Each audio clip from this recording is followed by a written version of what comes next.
Welcome to The Truth. I'm John Gordon, and we have got a lot to talk about today.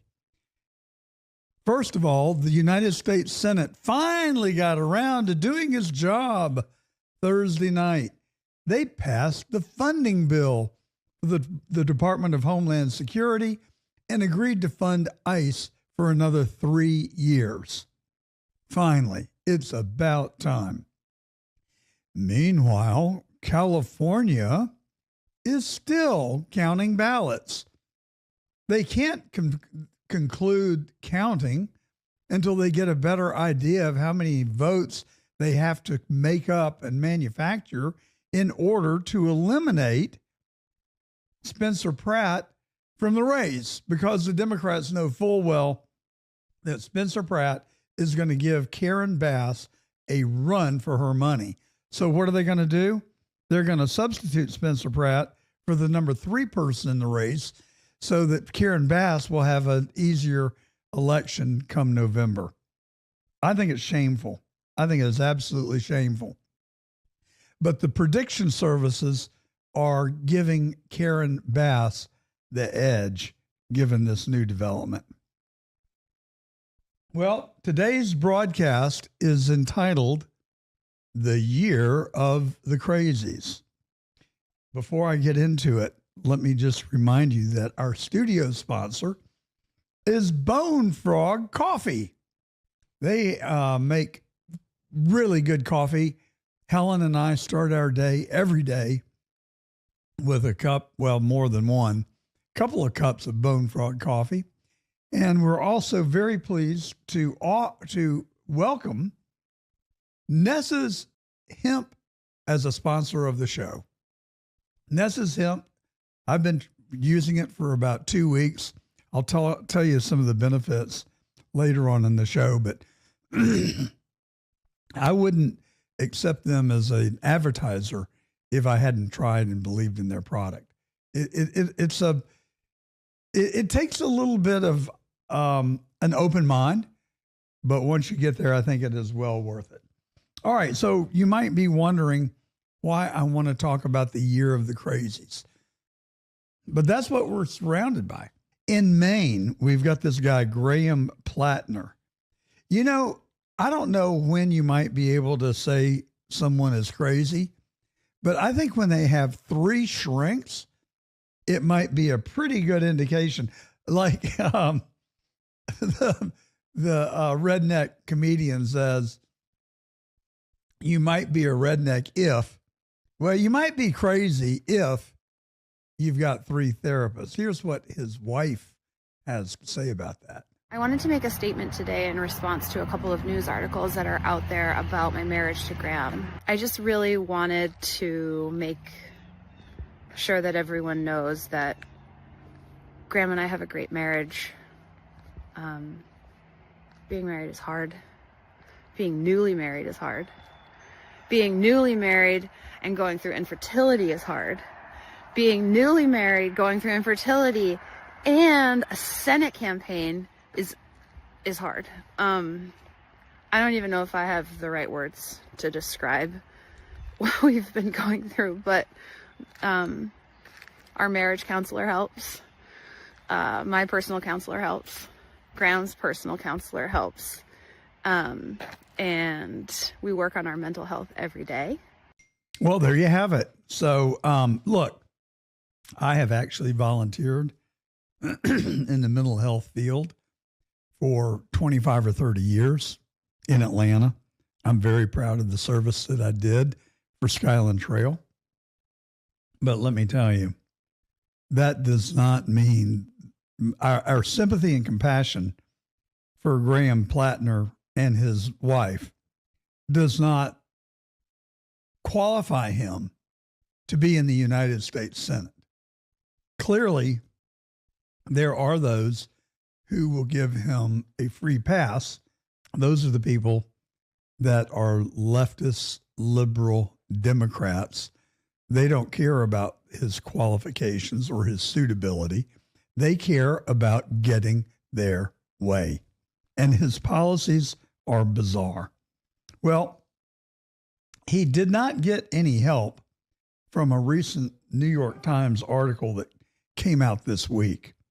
In fact, the New York Times went around and interviewed a whole bunch of Graham Platner's ex-girlfriends. It's kind of messy, folks. Not only,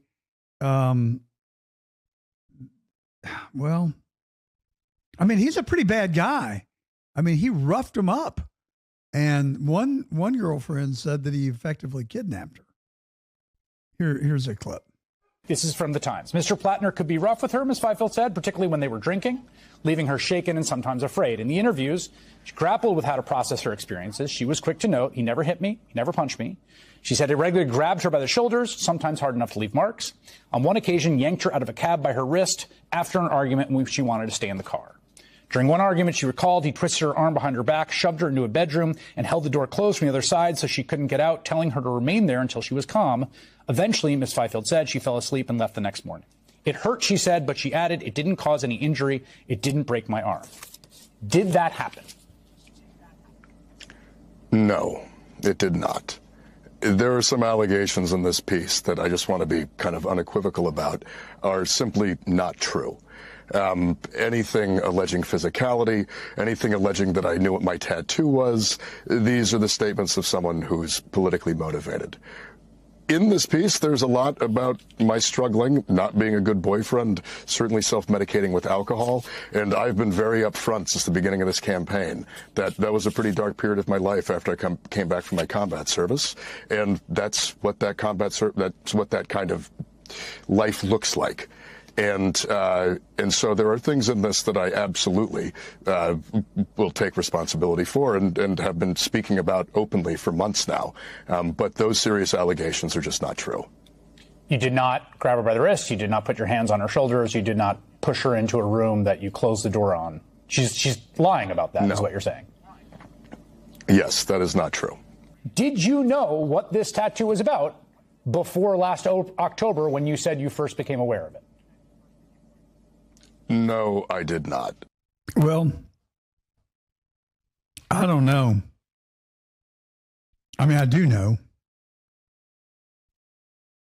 But the press and people in Maine that are willing to give this guy a free pass, when not only is he abusive, he's got sexual allegations relating to unwanted sexual advances. And then locking somebody in a room. If he was not a liberal leftist Democrat, he would be shamed off the national stage. Do you remember the Me Too movement? I mean, this is as bad or worse than any allegation that I heard about the Me Too movement, except there were allegations actually of like Harvey Weinstein raping people. We've not heard that this guy has raped anyone. So let's be real. But I do give props to the New York Times for being willing to call out a liberal leftist Democrat, because typically they become their enabler and they'll figure out a way to spin it. But they actually did a good piece of investigative journalism and they reported it apparently very accurately. But if this was in the Me Too movement, this guy would be toast. He would be automatically excluded from the ticket. He would be shamed off the ballot. He would be yesterday's news by now. But not for the leftist liberal Democrats. This is crazy. This is crazy. Now, I'll tell you another crazy. James Talarico. He's the Democratic nominee for the U.S. Senate in the great state of Texas. Watch this guy. Watch this guy. This guy is dangerous. He is smart. He is clever. He is deceptive. And his brain is twisted. He says that he is a Christian.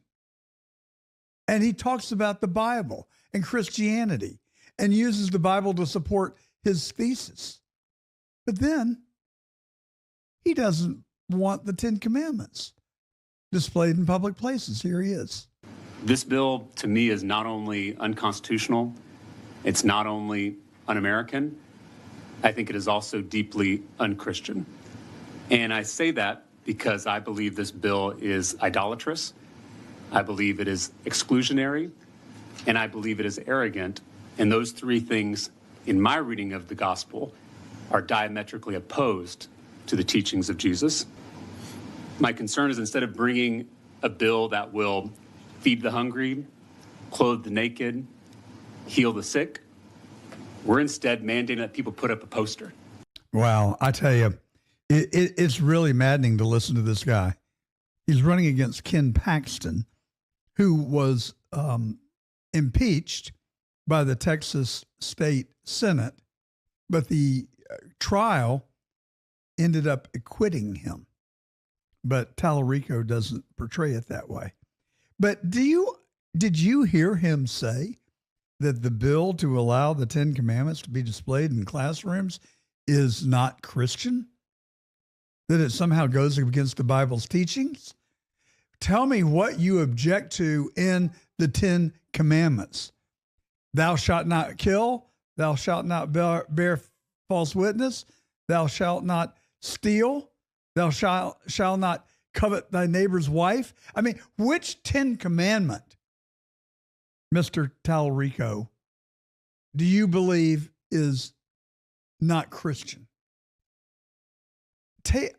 I've said on this show repeatedly, for the sake of argument, take Christianity out of it. Change the wording of the 10 Commandment and take the biblical sounds away. Instead of thou shalt not, just don't kill. Don't cheat on your wife. Don't steal your neighbor's wife. Don't steal. Don't lie. I mean, what is the matter with having those values taught to school kids, especially those school kids who lack a father figure or who don't have a wise grandmother that can take them to the woodshed when they lie, cheat, or steal? I think the objective of displaying those 10 commandments in school should be celebrated and should be supported, not framed as non-Christian. Are you crazy? I think he's crazy. Now here's Mr. Talarico trying to walk back some of his statements. So they're running a handful of highlights of things you've said in the past, and I wanted to give you an opportunity to respond or clarify. In 2021, in a speech during debate over transgender issues, you said God is non-binary. What did you mean by that? Well, I think I was being intentionally provocative with that statement. But what it means is that God can't be defined by human categories.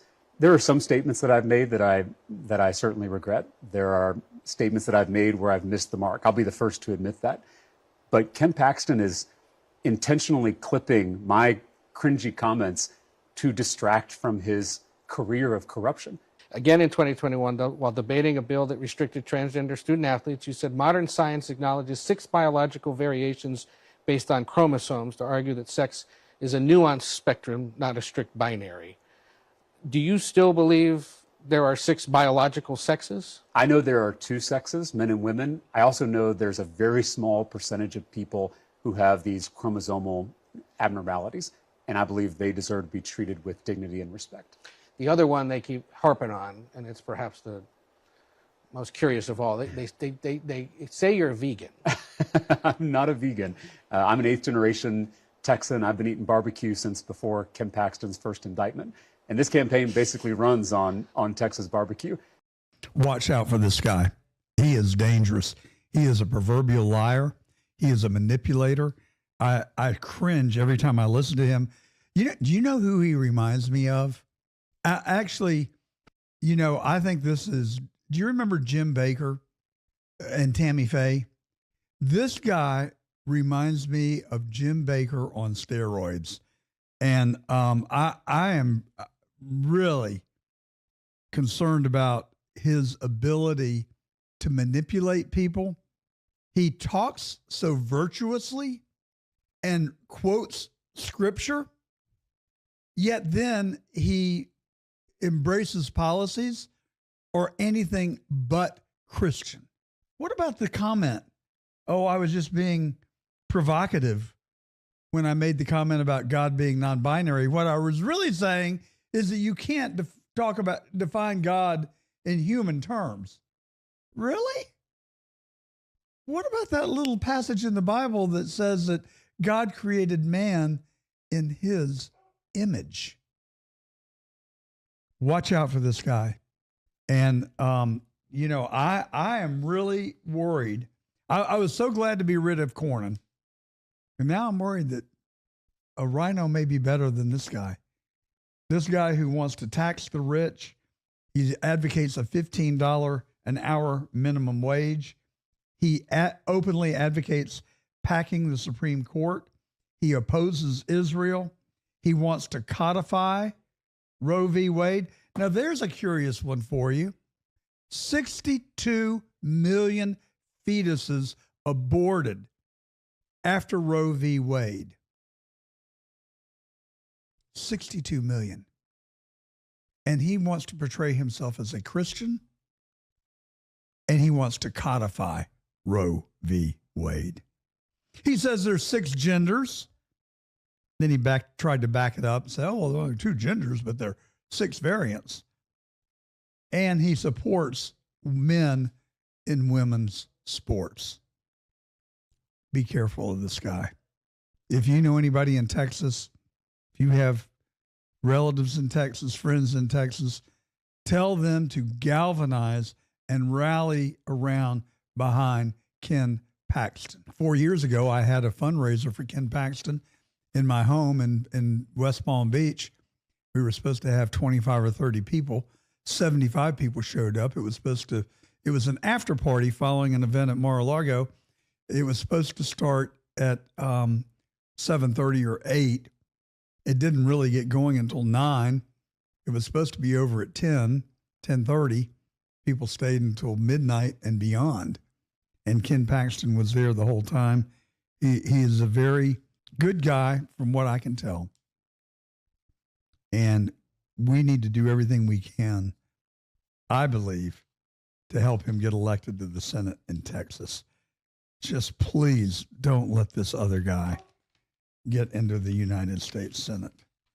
I mean, we would really be shooting ourselves in the kneecap if Talarico got in. But even Trump said, Texas might be close. And you might recall a few years ago that Ted Cruz just narrowly won against what was the guy's name, Anthony? That he really shot himself in the kneecap because he said that he favored gun control and wanted to restrict gun ownership. And you just don't say that if you're from Texas. Man, what were you thinking? But if that guy, what was his name, Anthony? Do you remember? Come on, you're too young to have lapses of memory.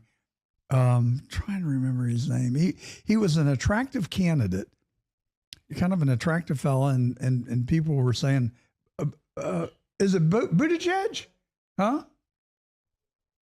No, how about Pete Buttigieg? Or is he that was Mayor Pete, wasn't it? I can't remember. It doesn't matter. Our listeners know who I'm talking about, probably. Beto. Thank you, Anthony. Beto, that was the guy. But Beto almost took out Ted Cruz. So that seat, I think, is very much up for grabs. And this guy is so slick, so manipulative, so duplicitous. I fear that there are people in Texas that may fall for him.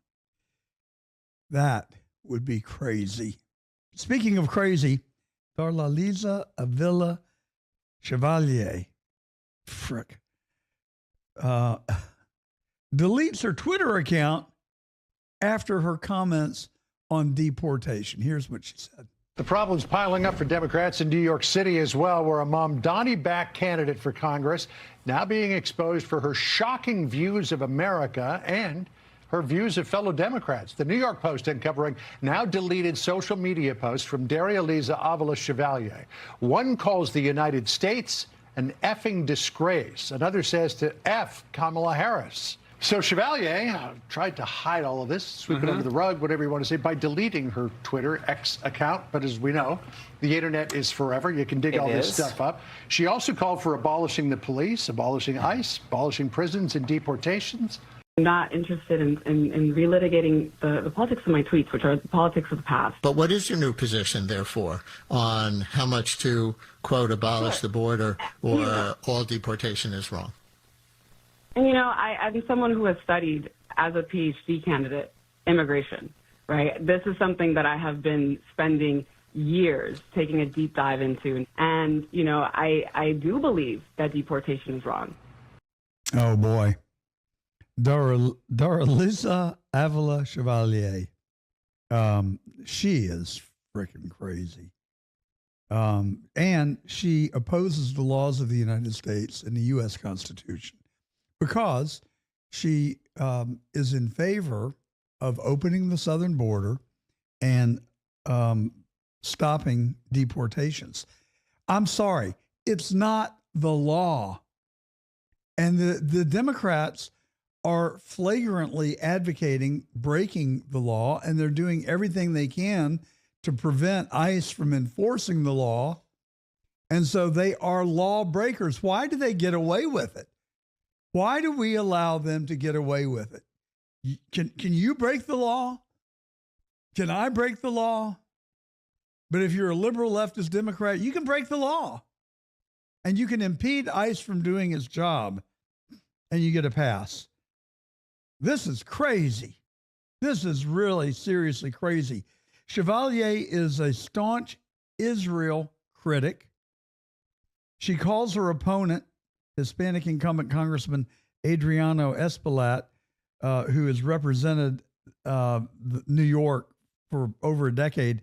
She calls him an establishment Democrat, corrupted by AIPAC. And he was an undocumented alien elected to Congress. And he brags about it. He says he was the first undocumented to ever be elected to Congress. And he's bragging about it. That's crazy. Governor Kathy Hochul has endorsed Espaillat, but Mayor Mamdani has endorsed this crazy PhD. I guess she wants you to refer to her as Dr. Chevalier. Mamdani also supports another guy, Brad Lander, who is challenging incumbent Dan Goldman. God, would you ever imagine that you might actually be hoping that Dan Goldman wins? I intensely dislike that guy. But I guess I would rather have him than Brad Lander, an avowed socialist candidate. And these socialist candidates, they've got the American Priorities PAC that has raised $2 million to help get them elected. This is crazy like I have never witnessed before. And I hope that we can intervene. I hope the voters will intervene and deprive them from being able to go to the Congress, because I'm telling you, it's bad enough as it is. But after trying to get DHS funded for 3 months at least, and Schumer standing on the hose the whole time, along with some Republicans, the fact that we finally got it done at least gives me some hope. But it's a mess. It is an absolute mess. We got a good show for you coming up. We got Sean Patrick Tario. He is the founder of Mark 37. He says you should have a ghost phone, ghost laptop, and a ghost iPad or what do you call it? tablet, and that you should have a privacy protected phone supplier, a ghost phone, they call it. Then we've got Anessa, who is the founder of Nessa's hemp oil. She's going to come on and tell us the virtues of hemp. And I have opened my mind to being willing to consider the benefits of hemp oil. The problem is people confuse that with weed because they do come from the same plant source. But hemp doesn't have THC. Hemp oil does not have THC, but it does have certain medicinal qualities. And so Anessa is going to come on and explain those to us. All right, so Dr. Jill, she's back in the news. She's going around the whole country on a book tour. And just this week, she said, after the debate, I knew Joe had blown it, but I was trying to just build him up by saying, Joe, you answered all the questions. I thought I was watching an infant and his mommy when she was saying those things. Oh, Joe, you did so good. No, you didn't. You made a fool of yourself. And Dr. Jill, who ain't no doctor, was so crazed for power. She was so crazed for power. She did not want her husband to give up the White House because she wanted to stay in her position of influence. And boy, did it backfire deservedly. Well, there was a story this week that surfaced that Melania and Dr. Jill, as is customary, they ride together to the inauguration from the White House. And the husband of Amy Klobuchar was in that car with them. He said it was the most awkward, uncomfortable experience of his life, that Dr. Jill would try and make chit chat, and Melania wouldn't even look at her, wouldn't respond. And when she asked her a question, when Dr. Jill asked Melania a question about Barron, Melania would redirect the conversation to talking about the weather. I mean, I think that Donald Trump and Melania really bitterly dislike Joe Biden, Dr. Jill, and probably baby Hunter too, who, by the way, we just learned has been living out of the country. Evidently, he has relocated himself to South Africa, where his wife is from. And he has been living there for over a year now without Secret Service protection, which Donald Trump removed shortly after he took the oath of office. Well, as you know, Bone Frog Coffee is our studio sponsor. And if you grind through the day like I do and need that perfect pickup without the jitters, grab yourself some Bone Frog Coffee. It's veteran-owned, founded by retired Navy SEAL Tim Cruikshank as a tribute to his fallen teammates in the Navy Special Warfare community. Each bag tells a story and gives a peek behind the curtain of special operations. If you don't already know it, the Bone Frog is a sacred symbol in the SEAL teams that represent those that gave their lives in combat, and is a reminder of the ultimate sacrifices for our freedoms and the American way of life. Every bag, premium, small batch roasted, top shelf Arabica beans, smooth, low acid, no robusta junk. Think bold blends like Frogman Dark Roast or the classic Bone Frog Medium. Tastes like freedom in a cup, if you ask me. And here's the real deal. A chunk of every dollar straight to helping SEAL vets and Gold Star families. Aiming for $500,000 donated. That's coffee with a cause. That's not a slogan. It's brotherhood brewed daily. Head over to bonefrogcoffee.com, snag some K-Cups, whole bean, or merchandise use the promo code TRUTH. Start your day like I do. Fuel up, stay sharp, and remember, service before self, support our vets, and thank Bone Frog Coffee for sponsoring our studio. Check them out at bonefrogcoffee.com. We're also very excited to welcome Nessa's Hemp as a advertiser on our show. And you know, I don't put my name behind something unless I actually believe in it. So when I tell you about Nessa's Hemp, I want you to listen up. Nessa's Hemp is a Chicago-based hemp company founded by Nessa. And what she has built is really something special. We're talking clean, high-quality hemp products with no gimmicks, just real ingredients, real transparency, and real results. Whether you're dealing with stress, sleep issues, or inflammation is the enemy, or you just want to add something natural to your wellness routine, Nessa's Hemp has something for you. And right now, in our city, head over to nessahemp.com. That's NESAS hemp.com and check out what they've got. Use the promo code John at checkout for a discount, and that's just for our listeners. Nessa's Hemp, homegrown, honest, right there in Chicago. And now let's get on to our first interview, but I do want to remind you that we're come to you every day on the or every week on the John Fredericks Radio Network. We also come to you on cdm.press and their 13 digital platforms.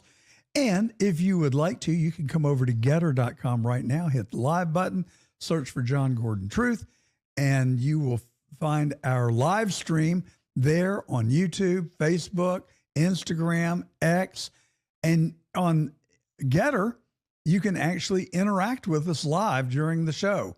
So I hope you will do that. And producer Anthony just alerted me to the fact that the promo code for Nessa's Hemp is actually TRUTH.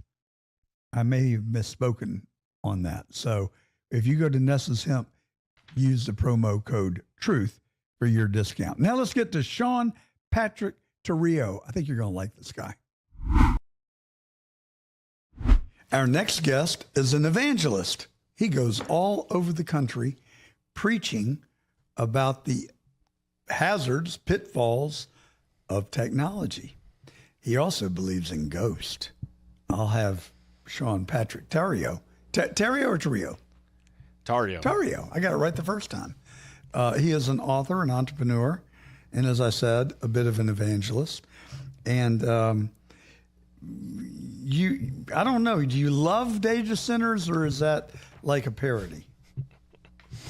Well, back in the day, I used to work in the industry, and I actually did love data centers. And I think if they're being used for the right purposes, I'm all about them. They serve a really good function if we're going to live in a world of technology. But when it's all about intention, right? It's just like a firearm. A firearm can be used for evil. It can be used for good. What is the intentionality of the person who's using it? How do we control it? Well, you gain ownership of it, and we can dig into my story and why I do what I do. But when you realize who owns and runs and operates these facilities, and that it's the same corporate psychopaths that control and run the pharmaceutical industry and the food services industry and the banking industries and whatnot, they've now taken over the technology and infrastructure of that industry. You sound like you're talking about Amazon to me. Well, Amazon and Google and Microsoft and Apple and lots of these other companies. But really who I'm talking about is the Berkshire Hathaway, the State Street, the Vanguard, these big, large private equity firms, and then the families and the institutional and generational wealth behind those organizations that have taken over basically all of everything that we consume for the most part. Like BlackRock. Is BlackRock BlackRock's in that mix? That owns like 5% of virtually every company traded on the New York Stock Exchange, or the top 200. I don't know, some ridiculous number.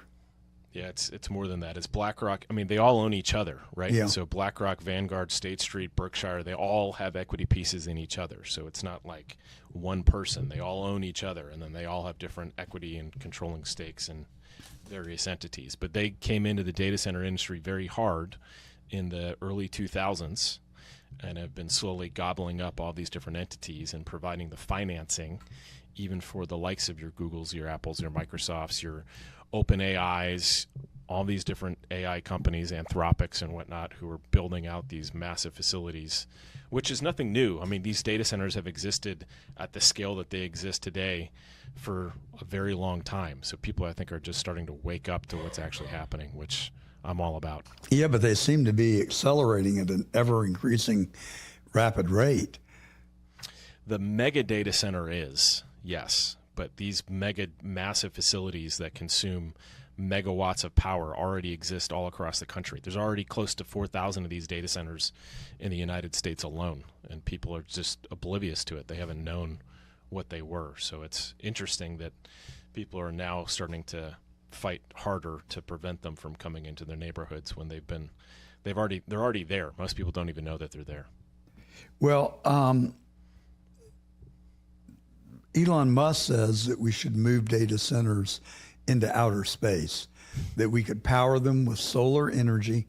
That I think he said, I'm not sure I'm going to get this one right, but like 0.5 or 1.5% of the sun's energy actually reaches the Earth, and but that in outer space there is no atmosphere, there is no shield, so you get the full effect of the sun, and that we can power the data centers there. He also has said, which I think is very intriguing, that we can beam the sun's energy back to Earth and increase our energy dramatically just in that way. And it doesn't cost anything in terms of depletion of natural resources.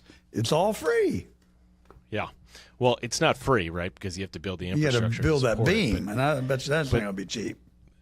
They've been talking about this tech I was reading about reports of this tech back in 1950. Not that I was alive in 1950, but reports coming out in the 1950s talking about this technology.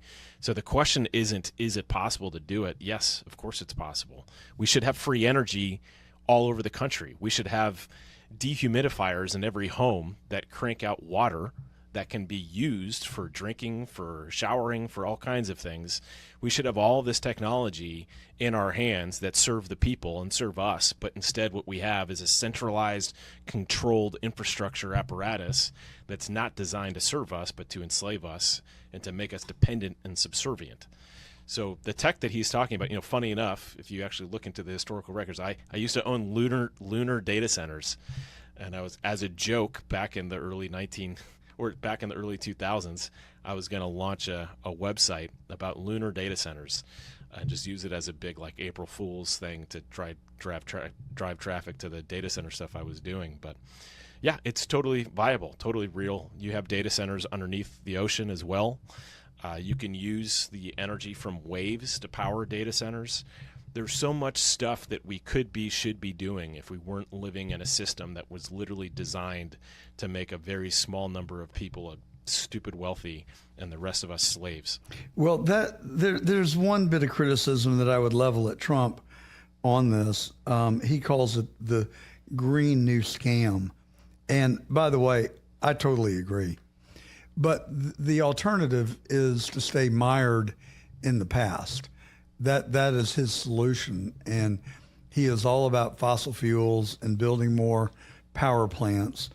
I am not a tree hugger. I am not a climate change believer, but I am fervently a conservationist.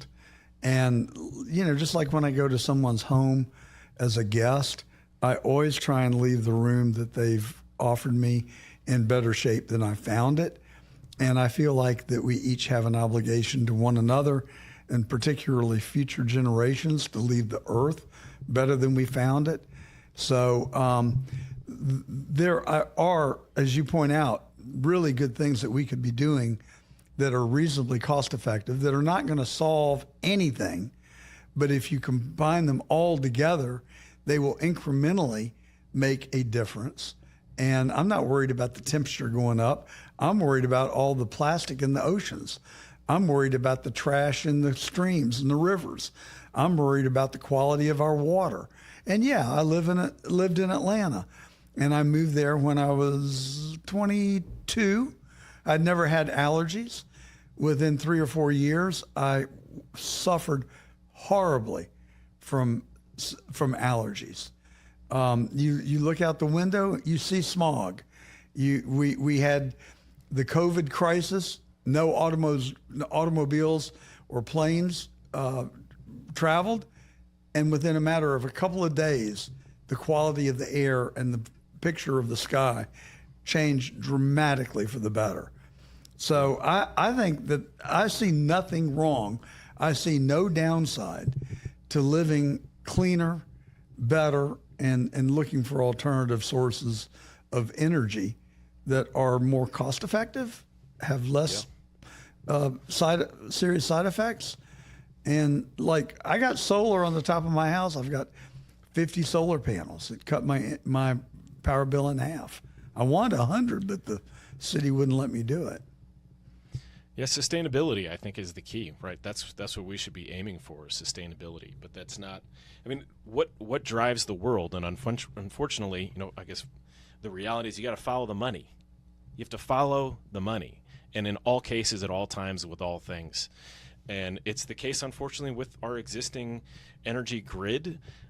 Who owns and controls and operates it all? And when those people benefit immensely from the existing paradigm, they don't want a new paradigm to exist. And that's why we see people who come up with and create new zero-point energy solutions or cars that are far more efficient. They end up, what happens to them, John? What happens to those people? They go missing. They end up dead of a heart attack. They end up having a car accident, or they get bought out and they disappear and the technology gets hidden. So I don't think we live in a system that is designed to help us thrive and survive. And it only takes people, rethinking and reimagining how we operate in this existing system and paradigm for us to actually create and generate change. And we just need more of us to start waking up to what that system, that matrix is that we're living in, so that they can decide, okay, I need to exit this matrix and I need to start actually aiming to help support not just myself and my family, but my community in ways that are not just, what I see on TV, the content that's constantly being fed me all day, every day. So you really are an evangelist, are you not? I mean, some people talk the talk, others walk the walk. It seems to me you fall in the latter category because you even named your company Mark37.com, with meaning a direct reference to the scripture in Mark chapter 3, verse 7 through 8. Is that right? I mean, I'm a layman. I'm a businessman who just realized that I don't need to be a pastor or a priest in order to preach the gospel and share the truth and love. And so that's how I operate my life. That's how I operate my family. And I'm just trying to wake people up. And, thankfully, by the grace of God, I'm 40, soon to be 46. But when I was very young, I had a father who, when I was 14, started to really teach me and wake me up to how the world actually operates, and made me watch different videos like The Money Masters, which teaches you about the history of money and banking. G. Edward Griffin's book, The Creature from Jekyll Island. Money's not the root of evil. The love of money. Sorry. Yeah. I was just, I wanted to get the source. I know it's in the Bible. I just don't know where. But I was having a conversation with my friend who's also a Baptist preacher. And I said, Anthony, don't you think that money is the root of all evil? He said, no. I said, what do you mean? He said, it's not money that's the root of evil. It's the love of money that's the root of all evil. Right. And so I got a valuable lesson that day. Isn't that implicit in everything that you're saying? Yes, it is. But the key is, what is money? Like, even that, what is money? We're led to believe that money is the U.S. dollar. Well, the U.S. dollar is simply a form of currency. There are so many other forms of currencies. And if all we do is define money as dollars, then we're very narrowly defining and understanding what is money. Money is a medium used as a medium of exchange. It's a means of exchanging energy. That can be done through us trading eggs, time, anything like bartering, all kinds of different things that we can be doing. So the love of money, is that the love of gold, silver? It all comes down to pride and envy at the end of the day. So what is money? Like, the love of money. Well, what is money? We have to answer that question. So really, we need to wake up as a society. Do we have any hope of changing that as part of our value system? And I don't think it's just in this country. I see it becoming a global value. Yeah, so we have to work first with ourselves, our inner selves, and get right with our relationship with our Creator. And then once that is in place and we're working on that process, we can start to gradually influence those around us. Because those people who are on the front lines fighting the different cultural wars that we're in right now that are not right with God, you can tell instantly. You know that they have a disorder in their life, in their priorities. So we need to get ordered first in our relationship with Christ, and then from there we can start working outwards and we can start influencing. And we have to start locally. So knowing where your local protein and produce is coming from, knowing the places that you can go shop where you're not being fed poison, having relationships with the people who live next to you, like getting to know your neighbors, like simple basic things that we've just seemed to ignore and have ignored. By you doing that, John, by me doing that, by getting other people around us in our circles doing that, rebuilding our culture, which used to be a Christian culture. We used to have a Christian culture. Our values were rooted in our culture. The events that we would celebrate as a community were focused around our faith, and we have turned to a godless and worldly culture, and we're now trying to figure out, how do we as Christians live in the world but also not be of the world? And yet most Christians live in the world, and then they go to church on Sunday and they think that they're blessed and they're saved, but then they go back and they just operate full-time in the world. Like, we need to be living in Christ. Our culture, our community, everything that we're doing has to be in Christ. And then we embark into the world to try to pull people out of the world and towards Christ. Like, that's the framework that we have to be operating from, not the opposite. I think you described what life in America was like when I was a kid. I mean, I was in church every single Sunday. Not because I wanted to necessarily, because my parents took me there. It wasn't optional. But today, I'm the beneficiary of that because I acquired a value system that I think works very well for me, and I'm very comfortable with it. And there are so many intangible benefits of that. I mean, as a little boy, I got to rub shoulders with the most powerful people in our community. I grew up in a relatively small town. I think there are 250,000 people in the general area, Macon, Georgia. But the, city proper, and, it's a big world, but it's a small place. And that was a really small place. But I would sit in church with the local judge, the most prosperous real estate and business person in the community. And were they proactively living their faith day in and day out, or were they just showing up on Sunday and then going back and living in the world? Well, I don't know the answer to that. All I know is that I got to observe them, and I was able to get to know them on some level. And I decided then I wanted to be like them. I wanted to achieve success because they commanded respect. And that's what I wanted for myself. And I don't know if I hadn't gone to church, I may have missed out on that. And so I think that's just I'm one not saying don't intangible go to benefit. church. I'm not saying don't go to church. I'm simply saying if you're going to go to church, the intention of going to church should not be like, I want to meet with the powerful people. If you're doing that, then become a Freemason. No, I didn't say I wanted to meet join with the some of powerful these people. I just said esoteric. that was an intangible benefit that I acquired. And I was also able to acquire, more importantly, role models that I thought was very beneficial to me in my childhood development. Well, that's key for all I didn't know of what our I youth. wanted when I went to church. I just wanted to not get in trouble with my parents. Yeah. Well, what we should be doing with our youth is surrounding them with other godly men and women so that they can learn from and see that there's other, as your point, other godly men and women that they can aspire to, that they can learn from, and realize that their parents are not the only ones. And unfortunately, people have been kind of, since pre-COVID and definitely post-COVID, people have been locked themselves down. They no longer have the communities. They don't know where to find these communities and outreach to these communities. But, we as a business have been proactively trying to encourage people and point people to where they can find that local group of people who are awake and proactively trying to rebuild these systems that serve them and not serve the large corporate interests. Well, how old did you say you were? 40 what? 45. Man, tell you what, I don't know whether I was that smart as you are when I was 45 or not. You seem like you've got it figured out.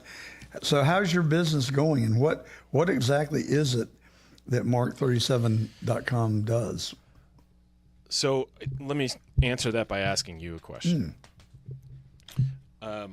If I gave you or actually let me say this. If I approached you, John, do you own firearms? You probably do, right? Yes, but only for hunting. Okay. Marginally for self-defense. But fortunately, I've never been required to use it, or even I have gotten my gun in the middle of the night before, but it just turned out to be an animal that was traversing our yard and set off the motion detector. Gotcha.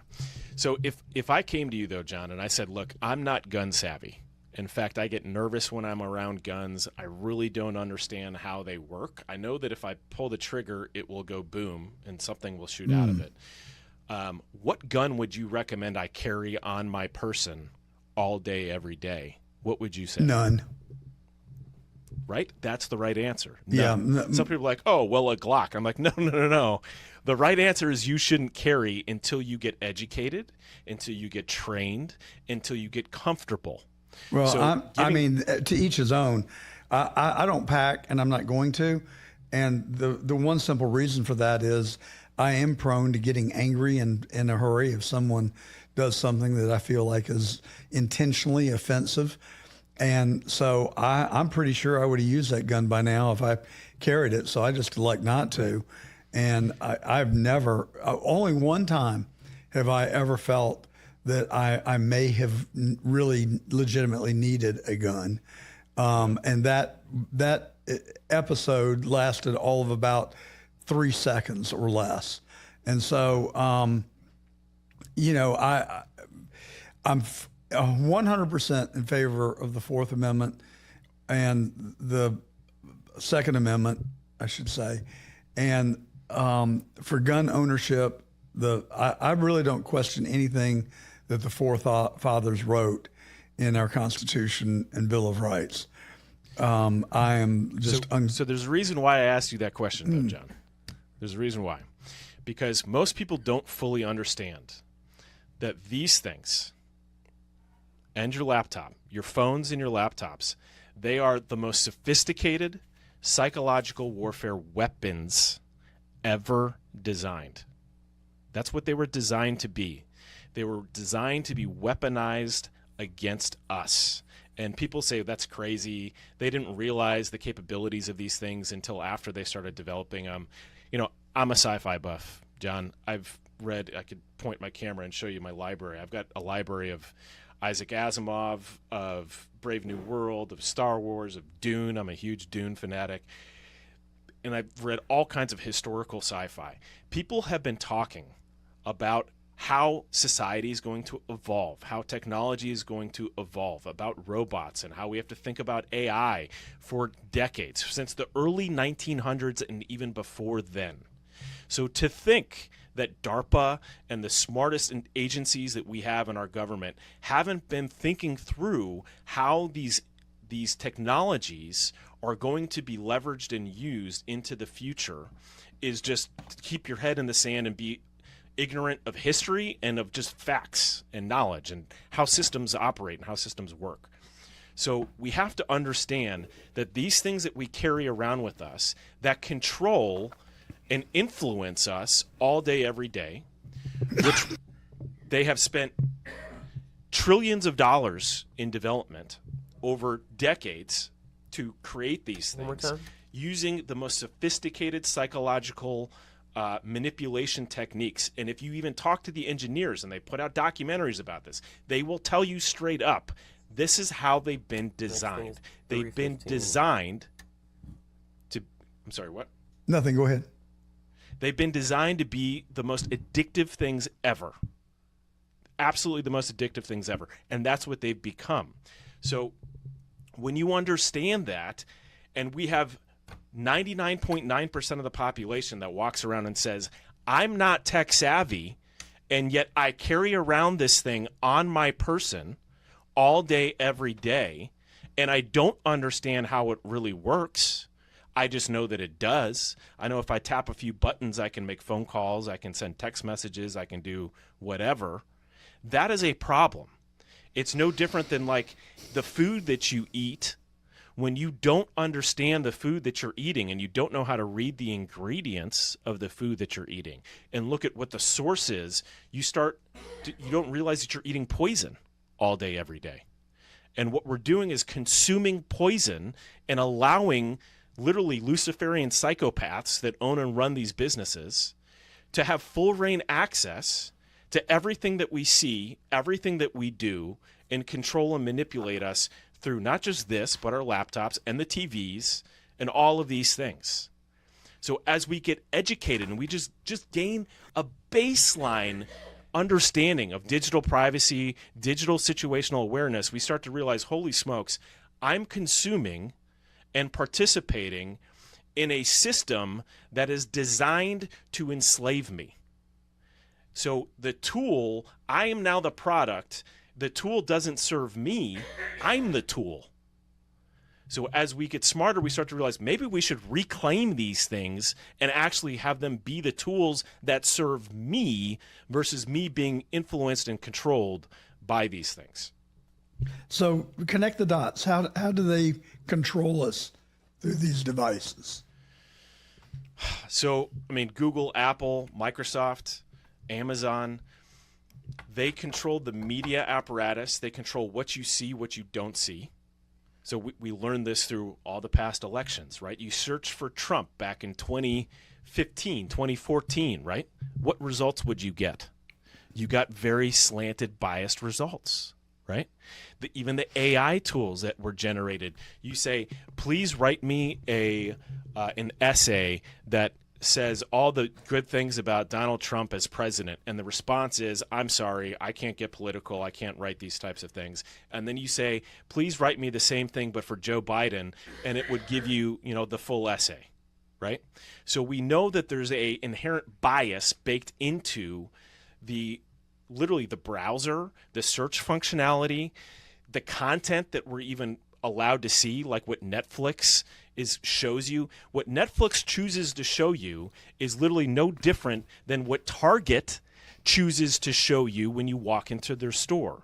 So if we're going to boycott Netflix, we're going to boycott Target for having literally like Luciferian satanic clothing or movies and things that are anti-Christian, that are anti-conservative, that are anti-Constitution, why are we not boycotting the Googles, the Apples, the Microsofts that are literally exponentially more responsible for influencing the masses and influencing us? Like, you think, John, that you know yourself so well, But I promise you, if I have access to every text message you've ever sent, every email you've ever sent, everything you've ever bought, everywhere you've ever been, I know exactly what applications you're using on your phone, when you're using those applications. I know literally to the fraction of a second if you pause on an ad that you might be remotely interested in that ad, and I might throw it back to you 2 days later, and you're like, oh my gosh, this thing is reading my mind. Well, no,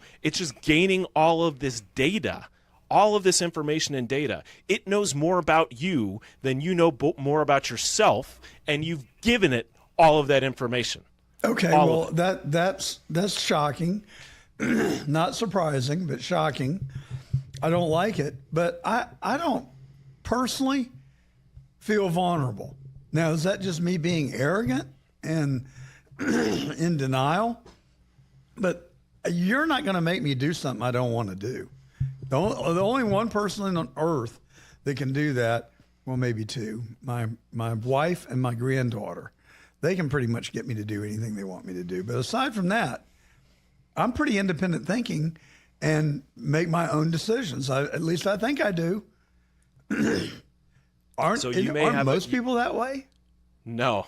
I hate to break it to you, John. If most people were that way, John, why do we have so many people that think boys are girls, girls are boys are cats, girls are leopards? Why do we have the clown world that we live in today? I have my own working theory on that, and the only problem is I don't have hard evidence to support it, but I have a lot of circumstantial and anecdotal evidence to support it. And my hypothesis is that there are enemies of our country that are working to acquire us through one device or another, to one form or another. China would be at the top of my list. George Soros would be an individual that's high on the list. I don't know where Mark Zuckerberg is, frankly. Look at him with a jaundiced eye. I think he's on whoever's side is in power.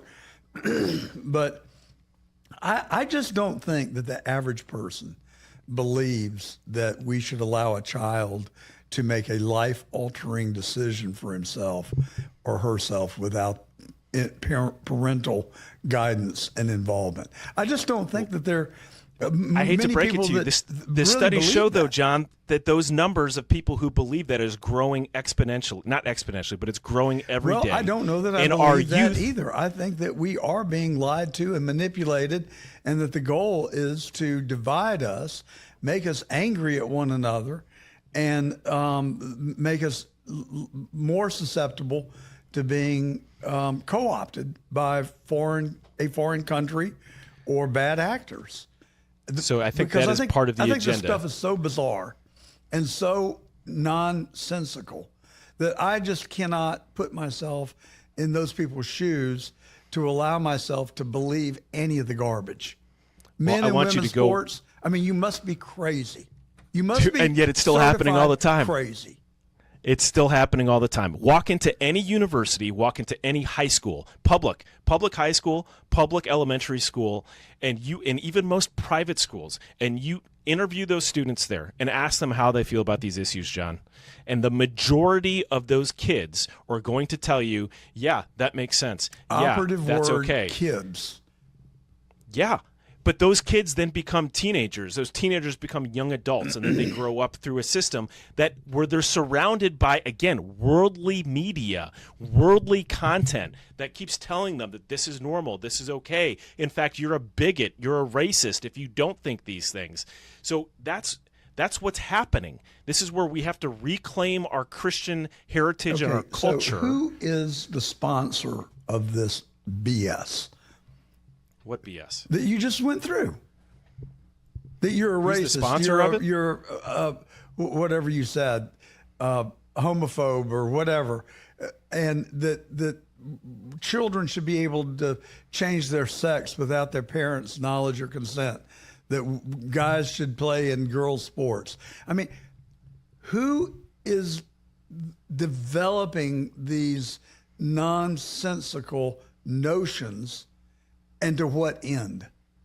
You know the answer. No, I really don't. I've been looking for the answer to it. Well, the primary mover there is Lucifer, right? Satan, who wants to create disorder in our souls. That's the whole purpose. So it's coming at you from all kinds of angles. Is China involved in pushing this disorder? Yes. Why? Because they know by pushing that disorder into the psyche of a population, it's going to create disordered impact through the family, through the society, through the culture, through the political realm, through all of it, and it's going to weaken and crumble that system. All of the enemies of the United States are fighting that same battle. But it goes beyond that, because the U.S. isn't the only one affected by this. You have the same thing going on in Europe. You have the same thing going on in Asia. You have the same thing going on in almost every major culture. So we can't say, well, this is an attack on America. Well, if it's an attack on America, America is now using this. We are not giving money. In prior administrations, we refused to give money to countries unless they accepted the woke LGBT, propaganda machine into their country. They could not get access to funding from the International Bank of Settlements and the World Bank unless they acknowledged and abided by those rules. So we can't say this is just, well, this is an America problem. They're fighting against America. Well, to answer your question, who's the who behind it? Follow the money. Follow the money, John. Who's the money behind it? It's a group of people who literally worship Satan. They're called the Luciferian death cult. And as you start digging down these rabbit holes, which I've been digging down these rabbit holes for 25 years, John, and what I found is absolutely terrifying. But we have to stand in our truth in Christ. And that's what gives us the authority and the power to exist on this planet and spread truth and love and fight against the evil that we're up against. But we have to be aware of what it is that we're fighting against and have to be able to say, that's not okay. I need to exit this system. Like, the Matrix is built to keep you enslaved, to keep you uninformed. So yes, John, I would say that you are ignorant in saying, well, it's not a threat. I'm not a threat. It's not a threat. They are making money off of you. I never said it wasn't a threat. I just said personally, nobody is going to influence me to do something that I feel is wrong. Wrong based on the teachings of the Bible and of my belief in God, or wrong based on the way I want to treat a fellow human being, or even a dog or a pet or a pigeon that landed on my terrace out here. I could have killed the pigeon. I just concluded to shoo it away. I'm just saying, I get what you're saying. I do, loud and clear. But where are the individual's abilities to think for themselves and discern truth from falsity? And when you I'm not challenging you at all. I believe you. I do believe that there is evil in this world. I do believe that there is a real devil, Lucifer, you term it. Why would anyone choose to worship Lucifer? I cannot come up with an intellectual argument that any conscious person that is sane would say, oh, I'm going to worship the devil. What's in it for them? I mean, I know why I worship God. Wealth. Because I believe, power, I believe influence. that Jesus came to this earth. I believe that he was here on behalf of his Father. I think he died for our sins. I accept it hook, line, and sinker. But when I have doubts, I resolve it that I'm going to believe, because I would actually like to get into heaven. I would actually like to live eternally in the house of the Lord. But what are you going to get for worshiping the devil? You want to go to hell for eternity? I mean, what's in it for him? John, you got to be kidding me, man. How have you gone your whole life and not with everything that you've done and been involved with? You're telling me you have never met men and or women who truly wanted to be gods on earth. Gods on earth. They wanted to have influence, power, control. They didn't care about ethos. They didn't care about ethics or morals or values. All they wanted was power. They had a hedonistic mentality. Well, look, everybody they wanted has to serve them. Everybody has those temptations. I mean, money and power is what drives our culture and our society. I mean, let's don't kid ourselves. I think every human being has moments where they want all the above, but there's this little thing called self-discipline that I think keeps us in check. But John, you can't sit there and claim to me that you don't understand how it is that there are people who are that evil. Like, if you don't No, sir. believe that Jesus Christ I don't know is the what Son I of said God, to make you think that I don't believe that there's evil. I just don't. You missed entirely what I'm asking. I'm just asking what the motivation is beyond earthly, and I'm telling you, it's power. Things. Can they not? It's see, power. It's greed. Can they not see beyond their time on earth and the consequences that they may face for eternity? No, they can't. So they just don't believe in an afterlife. I've met these people. I've had conversations with these people. They truly believe that they are gods on earth, and they say, what's going to happen after I die? There's probably nothing after I die. All that matters is what I care about right here, right now. What I want, how I want to get my needs and wants fulfilled right here and right now. They do not have a concept of eternity, nor do they care to. Doesn't that just get us right back to the scripture? And it's not money that's the root of all evil. It's the love of money. And you could substitute money for power. Sure. I mean, I think you could make a real strong argument that Donald Trump is obsessed with power. I just happen to believe that his guiding principles are that he wants to use that power for good. Now, that's what I believe. People can have their own opinion, but he has tried to get us out of every war that exists on earth, and I think he's working on it every day. And I think he's making progress. I don't think he wants Iranian governments to kill 43,000 of their own citizenry. And I don't think that he wants people to live in poverty. I think he wants to create an environment and an economy that all people can have their needs met. I don't think he wants crime to occur in America. I think he wants people to live in a safe community and be able to walk the streets without fear. I could continue down the list. But that's what I believe. And so, power used for good purposes, I think is okay. Power used for bad purposes is not okay. And society should punish that.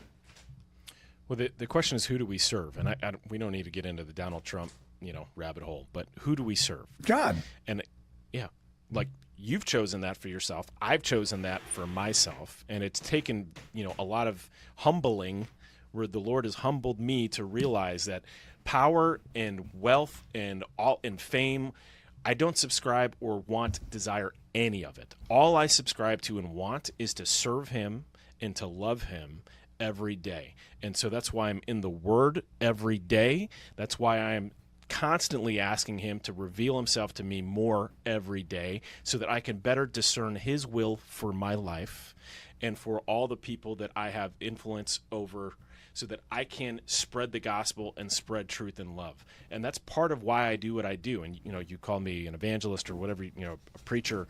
All I'm trying to do is get people to wake up to the reality of how these things work, that they carry around with them all day, every day. Because I think it does matter. Because by using these tools, like if we're going to sit here and say that we're fighting against those who are trying to enslave us, if we believe that we're in a cultural war right now, why are we using literally the tools of the enemy to try to fight the enemy?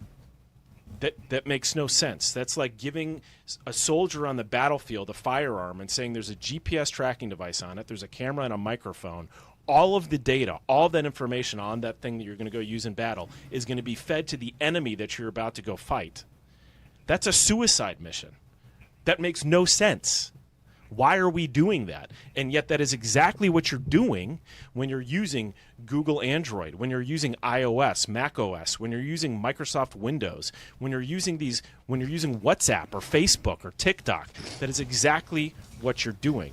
And they make money off of you all day, every day. And you don't even know that they're doing it. No, I but really don't. But they are selling your data. I'm hypersensitive to it. And I question just about everything. But anyway, that's just me. But you do believe in ghosts. Well, we call I believe that they're spiritual entities. No, I'm teasing you. Come on now. I'm going to have some fun with you, whether you want to or not, Sean. I'm just saying you believe in ghosts, and the ghosts that you believe in are ghost phones, ghost laptops, and ghost tablets. Talk to us about it. Those are the devices that we sell, and they are essentially tools that now give you control. You now have authority over your device.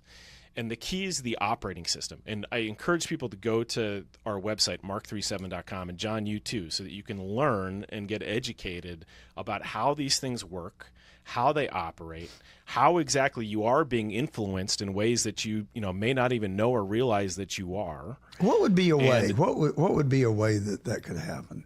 The simple thing that we already discussed, An example. like the ability for you to even access a website. Like, do you know, John, that the domain name servers that are out there and the different hosting providers and the different search engines that are out there will either determine whether you even see if a website exists or not? Yes, I am vaguely aware. I've heard anecdotally about that.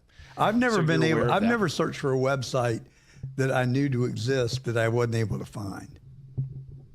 Well, I haven't had that personal experience. There's a lot of websites that are out there that don't, people don't even know exists because they don't allow you to find. Well, sure. I mean, there's also we see 10% of the World Wide Web and 90% of it is the dark web. I've never been to the dark web. I don't know what it is. It's all those domain names that you can't find. I'd like to look behind there, but I'm afraid that I wouldn't be able to unsee what I see. So I just have kept it closed. All it is the websites that you can't find through a regular browser. Well, what are That's they? all it is. It's all kinds of stuff. It's forums. It's, there's some crazy bad stuff that goes on those sites, but there's also crazy bad stuff that happens on sites that you can find. Yeah. But let me go back to answering your question. How am I being influenced? How am I being coerced? What is it that these demonic people are going to cause me to do that I don't want to do? Okay. So do you remember Parler? Remember Parler? Vaguely. The social media company Parler? Yeah, vaguely. What was it? Or is it? Parler was a social media company, and they got, a lot of the J6ers were on Parler. And after January 6th, Amazon Web Services gave them 24-hour notice that they had to leave their servers. That's like telling a company that has 2,000 employees in an office skyscraper that you have 24 hours, you have to vacate the premises. You're basically putting this company out of business, essentially, which is what happened. So they said, hey, you're done. You're off our platform. The same time, what happened to Trump on Twitter? They banned him.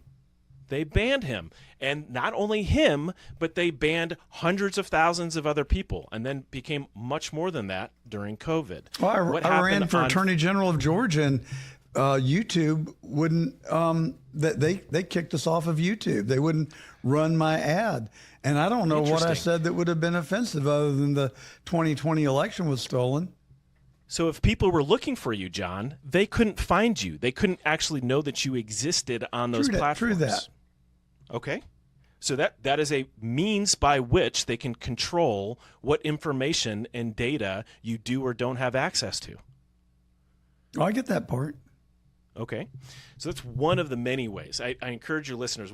I have hours long worth of presentations, and I have condensed presentations on this topic alone that will get you informed and educated about all the ways you are being influenced by these devices, through these devices. And the key is the operating system. So when you understand how these technologies work, the operating system of your device is the core brain of your device. So it sees down at the hardware, so it knows your cameras and your microphones and all the things, and then it looks up at the applications as well. And when we're giving control of the operating system to Google through Google Android, or to Apple through your iOS, or to Microsoft through Microsoft Windows, you're literally giving the brain of your device to these companies and trusting that they have your best will in mind. which we can see, and we have this, again, all documented on our website. We've seen through the court of law over and over again that these companies are lying through their teeth to us, no different than the financial firms and the insurance firms who get found liable and taken to court. Due diligence is done. They're found liable to pay fines of like $100 million. And people are like, oh, they got a slap on the face because they had to pay $100 million when they made billions of dollars. And then they go right back to doing what they were doing before. The same thing is happening with these technology companies where they're literally documenting everything that you're doing all day, every day, and selling it. But you, when you download and subscribe to these services, when you set up your iCloud account, when you set up your Google account, when you set up your Microsoft account, you're literally signing terms of service which nobody reads. Nobody reads. They're page after page after page of fine legalese print. I just worry that, I've given up my firstborn if I jaywalk. I mean, I don't know what's in those contracts. Well, the point of all this is that you can escape that system by controlling your operating system. Okay.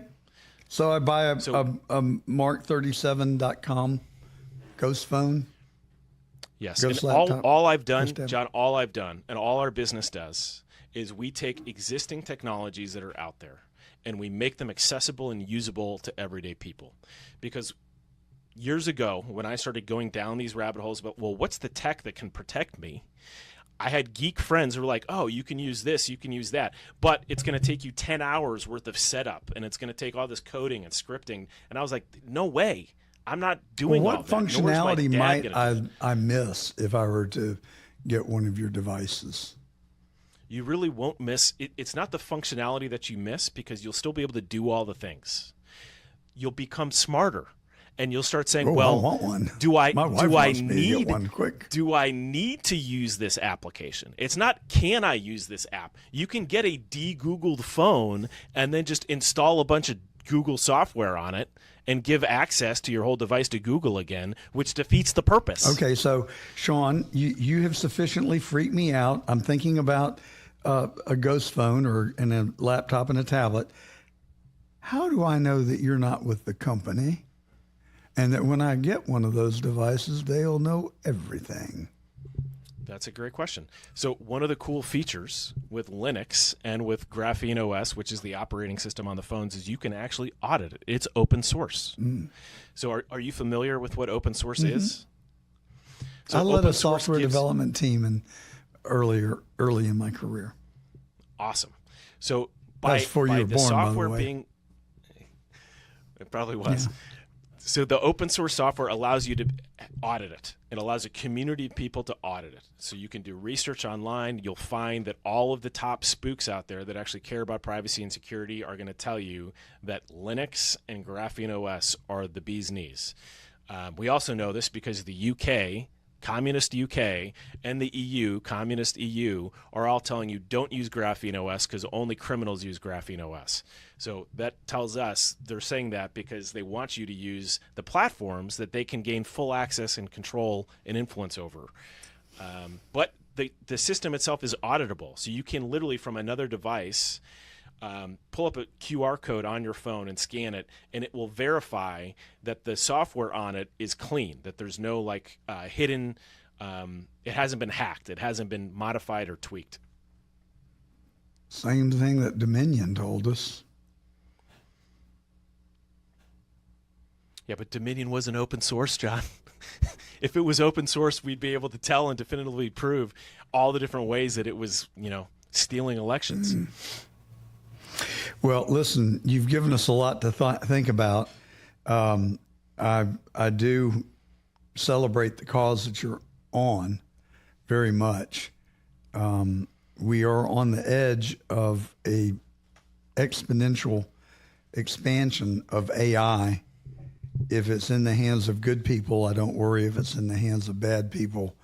And you've convinced me, not that I needed it, but they're out there. And so I think all of us need to have our guard up, frankly. Yeah, and we need to do something. We need to stop using the tools of the enemy to try to fight the enemy. I feel like I'm taking crazy pills, especially Listen, I sympathize. I feel like we're living sometimes in an alternate reality.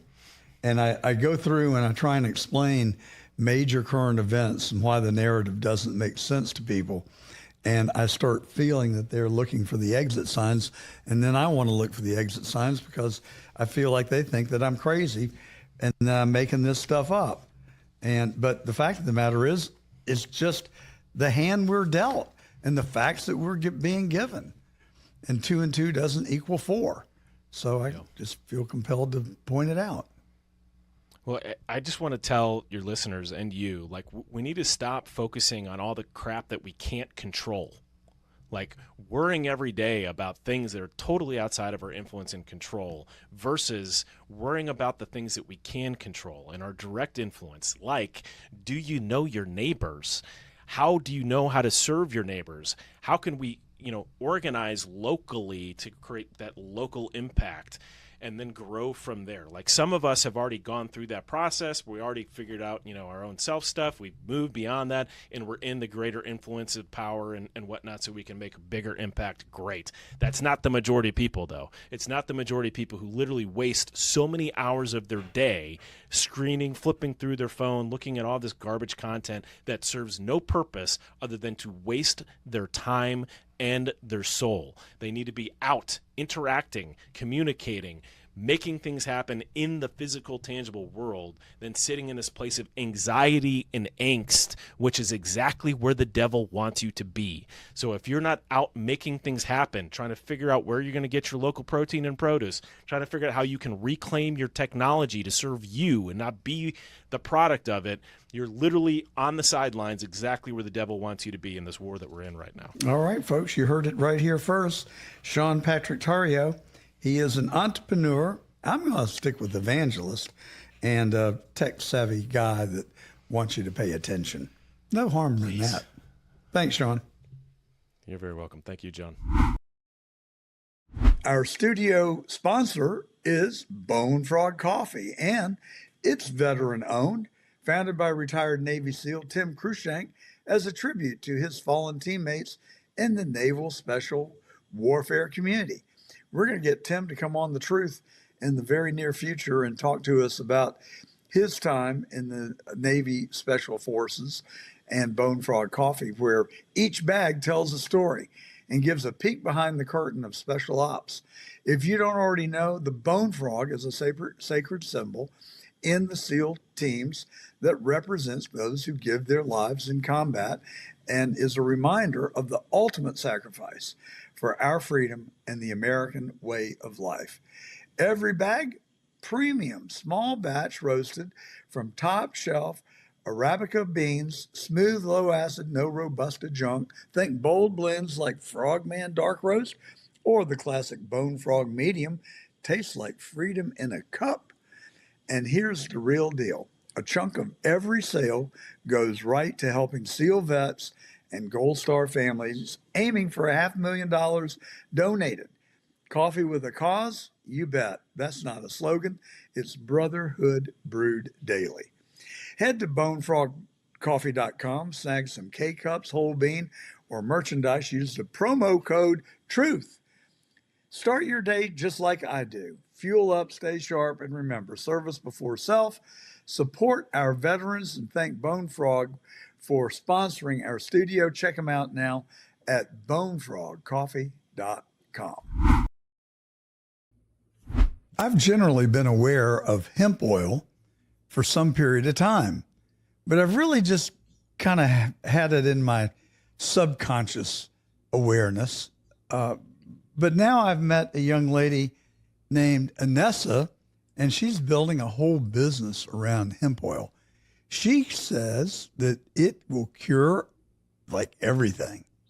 So Anessa, welcome to The Truth. Very, very pleasure to be here today. And I would like to say we're definitely not going to make any claims today. So I believe the only one person in the world or the power is the God can truly cure everything. So I just want to be aware of that, that there's definitely a lot of potential of help and heal. And yes, fair enough. So how did you become interested in hemp extract? What led you to become interested in it? Definitely not a business side. I never had an interest to be in the business world, especially with cannabis, which is for me was such a criminal name to begin with. Like, cannabis? What do you mean? This is so bad for us. So definitely not the business side, but the hemp really entered my life, and I had to study how to cure my mom from cancer. And I personally did reject chemotherapy and radiation from my mother because I simply did not believe in that system, in the medical system, because it failed me and my personal health. And when she got cancer, actually, I had to truly, I mean, I did spend over 27,000 hours on global research on cancer. Wow. Yes, that led me to discover endocannabinoid system and what empowers endocannabinoid system. And then that's where I learned about cannabinoids and terpenes, and that's where I really entered that world about cannabinoids. But there's a huge difference between cannabis and hemp, and there's a lot of confusion going on out there in the world. So, but that was my first initiative step where, wait a minute, there's this magic endocannabinoid system in a human body. So if I'll help my mom to empower that system will help to empower multiple other systems in the body. So it just really made sense to look for the cleanest cannabinoids for my mother because she was very sick and she was given 6 months left to live. Oh my gosh. I can't imagine how that must have made you feel when you got that word. So you embarked on this journey to try and help your mom fight cancer. You came across cannabinoids, which includes hemp. You know, I'm generally aware that our founding fathers, many of them were hemp farmers. Mm-hmm. And hemp was kind of like cotton, although a lot stronger. And it could be used for bundling things and also baling, I guess, cotton, for instance, but had a lot of other uses. And then I think you're right that it's gotten sort of a jaundiced name because of its relation to cannabis. And of course, the difference between hemp and cannabis that kids smoke is that cannabis has THC, hemp does not have THC, right? Correct. So you really mentioned a very amazing point. Like, hemp has been part of this nature and our planet Earth for thousands of years. And I'm not talking about cannabis. I'm not talking about the thing that people get high. Yes. It has been used for not just actually create the clothing. It was actually, or like even people built homes from hemp actually, because these homes were breathable. Like, so there's no mold in these kind of type of homes. People actually built batteries out of hemp. The hemp is one of the strongest materials. So also people cleaned their soil by using hemp. And also people fed their cattle and using hemp. And the most miraculous thing that not we discovered, but it's been discovered for the last 30, 50 years, that we have this beautiful endocannabinoid system that actually plays one of the most essential roles in a human body in order for us to stay healthy or fight the disease. So and that's where it becomes very tricky medical. And I think this whole conspiracy theory about cannabis and hemp happened to all of us because it is truly one of the most strongest biblical plants there is hemp. For those specific reasons, you can truly sustain your family, sustain your soil, sustain your animals, sustain your health under one plant. Well, you exposed me to this extract, the hemp extract, and you said that it could be used for a variety of causes. So I've got this gnarly bump on my leg that I've been mildly concerned about. And so I started putting Nessa's hemp extract on this bump. And darned if after a week, it's not about half the size as it was before I put hemp oil on it. So how does that, what's the science behind it? How does it work? And I did go to the dermatologist earlier this week just to check it out, because at my age, anytime I see something happening to my skin, I'm very hypersensitive to the possible implications of that. So I'm so glad you're proactively checking on your health. And I also, as a holistic coach, as a holistic person that helped at this point thousands of people to be healthy, and teach how their body should be healthy, I personally don't believe disease is a death sentence. And I'm not saying this because I read a story or success in some magazine.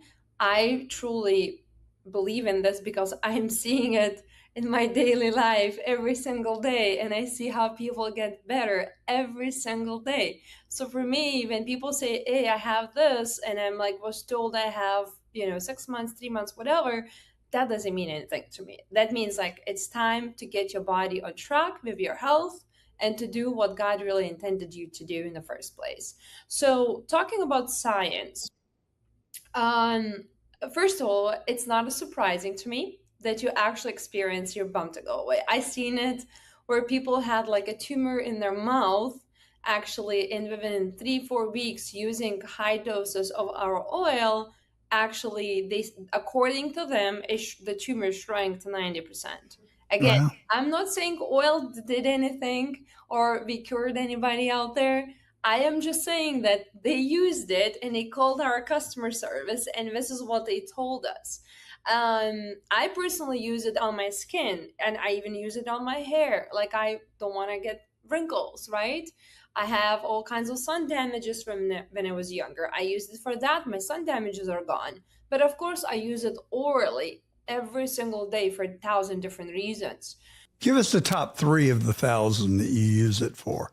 What do you hope to achieve by ingesting it? Number 1, it really balances your central nervous system. Like, your whole central nervous system truly, truly depends on endocannabinoid system.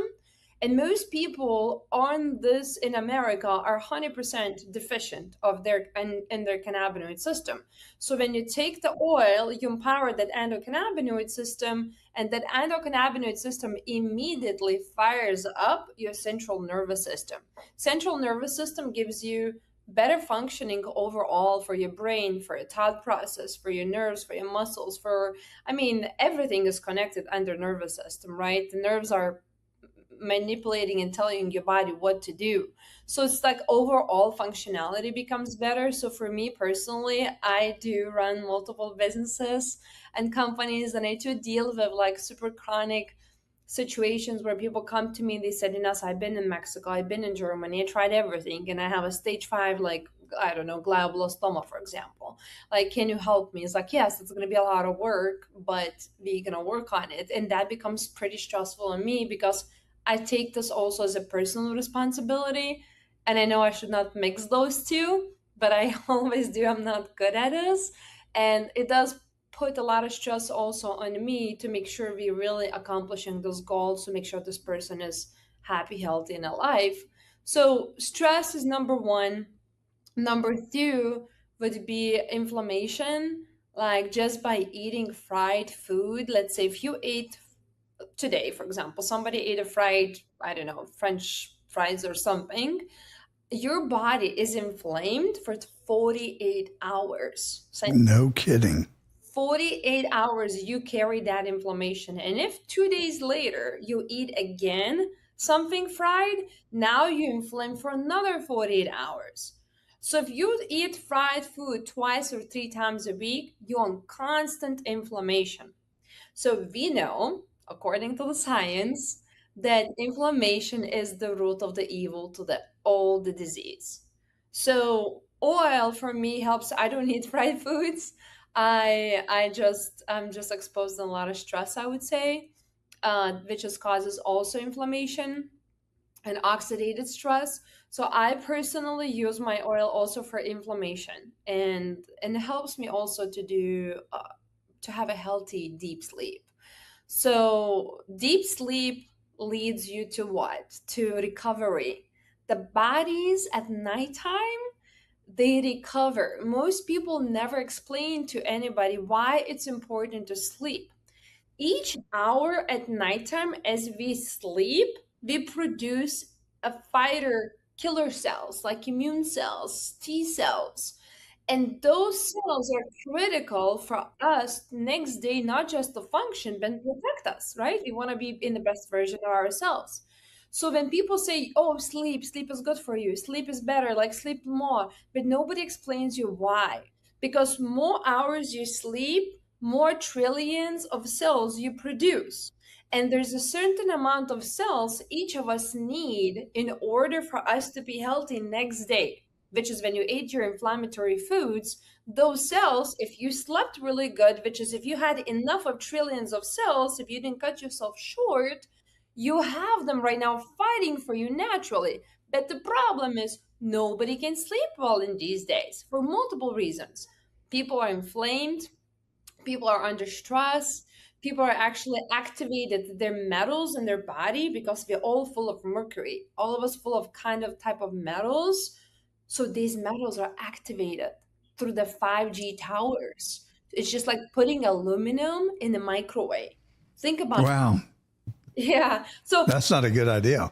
so think about this. Yeah, if I have a metals in my body, which is like most of us do, even children in these days, now we get to the tower, which is towers are everywhere of 5G, and now it's shaking us internally, and we think we're just having an anxiety, or we just feel like we're not feeling good, or is the ear. No kidding.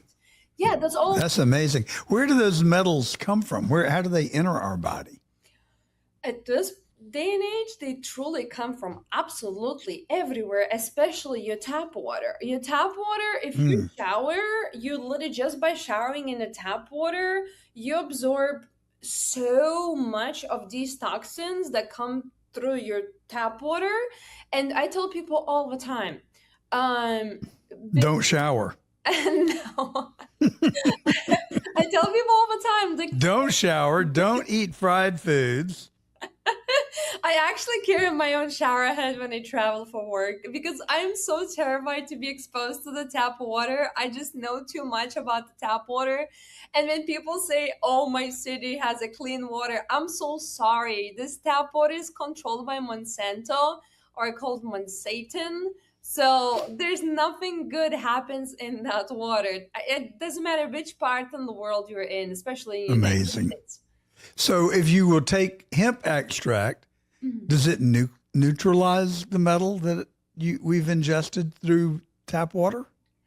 Definitely not, because those are very heavy pathogens. Those are very heavy particles in the body. But what NSAs can do, or the endocannabinoid system, it helps to kick in your natural detox reaction. So your body slowly is trying to detox them.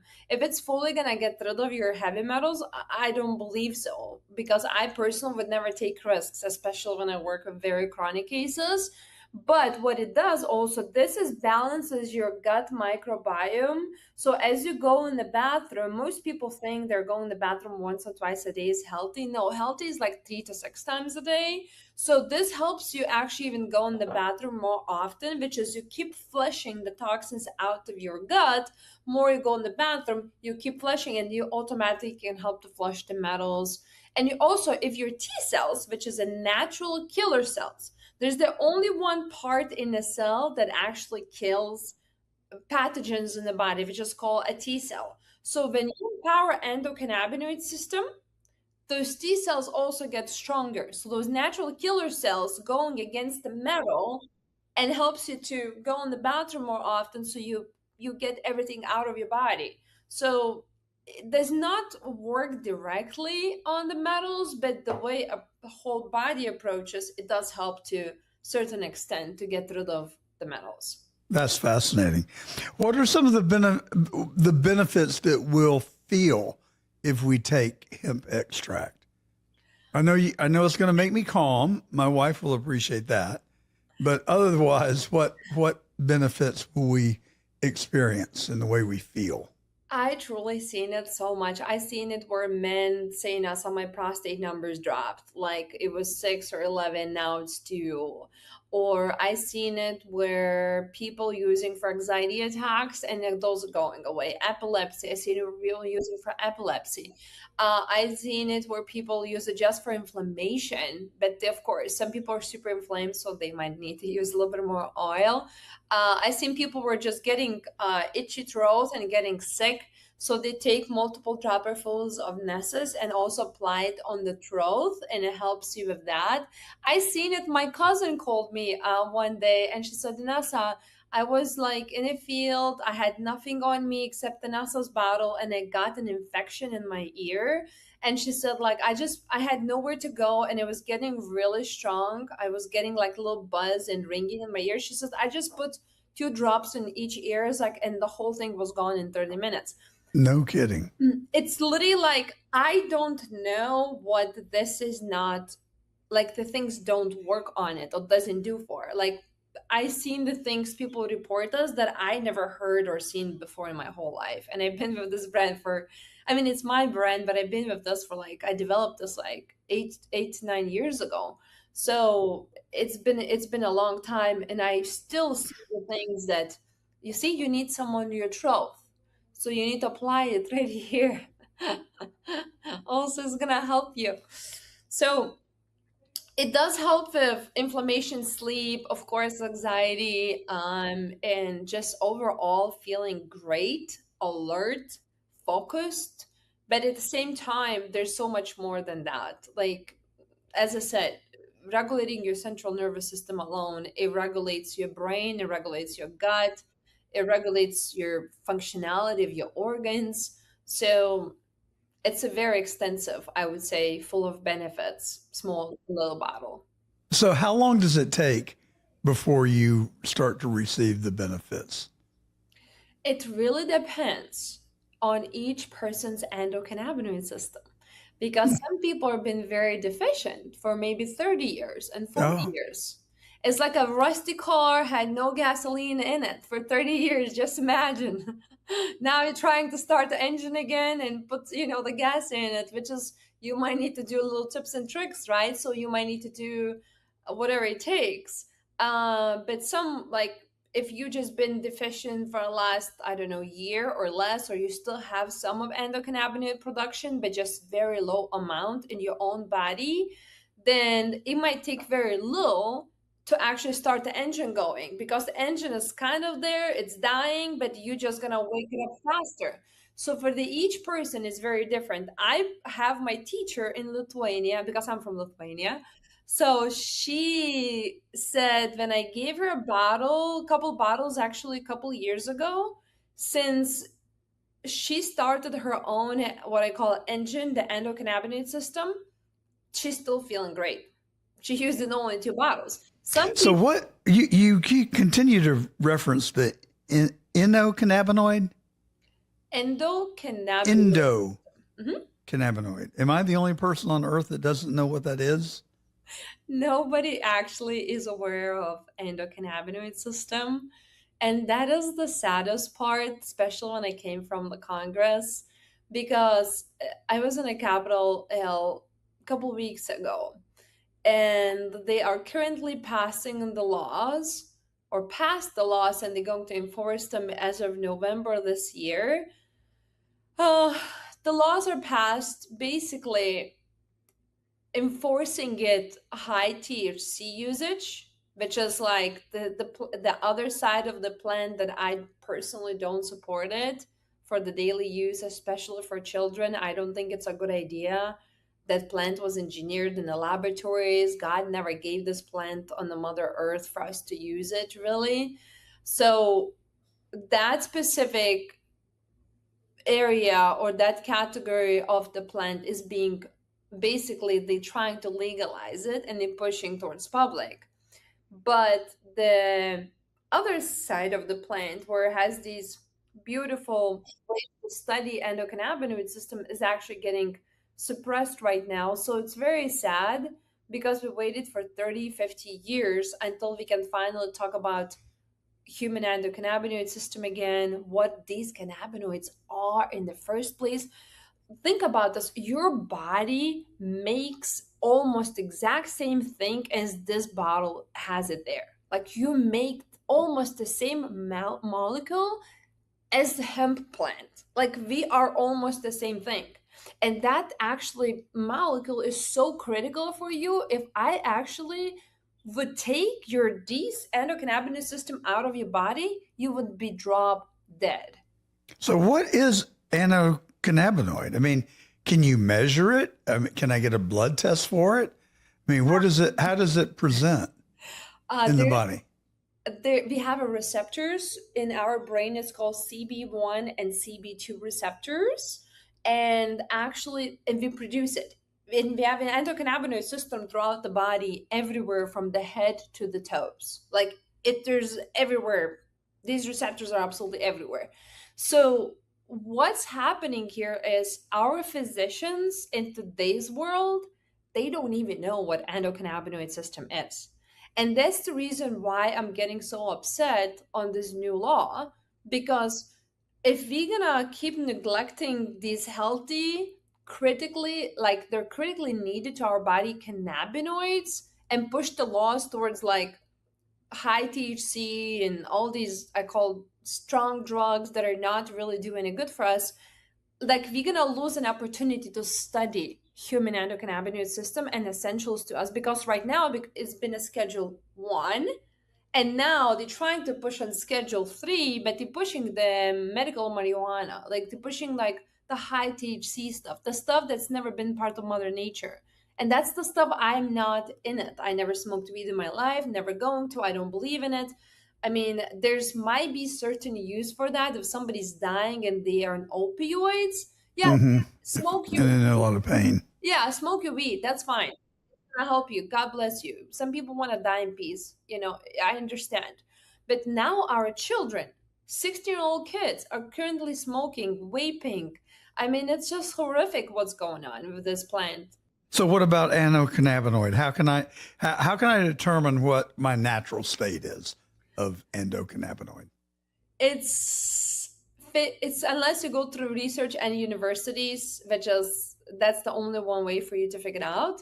I'm trying to figure out myself how to make this as a mainstream for people, but because of these laws, they just make it really harder, because if the law says you can't practice these cannabinoids, then I can't give someone that cannabinoid to empower their endocannabinoid system legally based on the law. That means there's going to be no resources where to go. So right now, nobody is really measuring in the public matter. But if we're going to continue fight for this, which is I'm trying, we might have eventually access where you come to the physician. That would be a dream, which is right now we're losing our dream. But that would be a dream where you come to your physician measures, oh, you have a depression? Oh, let's see what your endocannabinoid system is. Because your mood actually depends on endocannabinoid system. Most people are depressed not because they really are depressed, because they're deficient in their own endocannabinoid system to make these little particles in the body. Well, how can you measure it? I think I asked a minute ago, can a blood test reveal what your base or where you are relative to some kind of a baseline? You have to go look for the receptors. You literally have to go look for the receptors. Like where do you find them?